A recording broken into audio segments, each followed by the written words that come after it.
জননী তোমার শুভ আহ্বানে গিয়েছে নিখিল ভুবনে।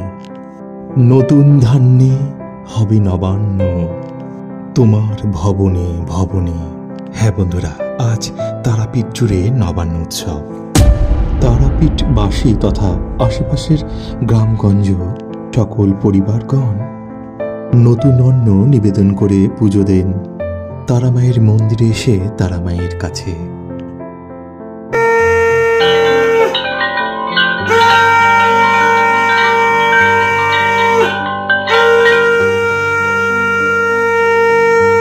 যেহেতু তারাপীঠে মাটির তৈরি কোনো নারী দেবীর পুজোর প্রচলন নেই, তাই তারাপীঠের এই নবান্ন উৎসবে দেব সেনাপতি কার্তিকের মূর্তি পুজোর প্রচলন আছে।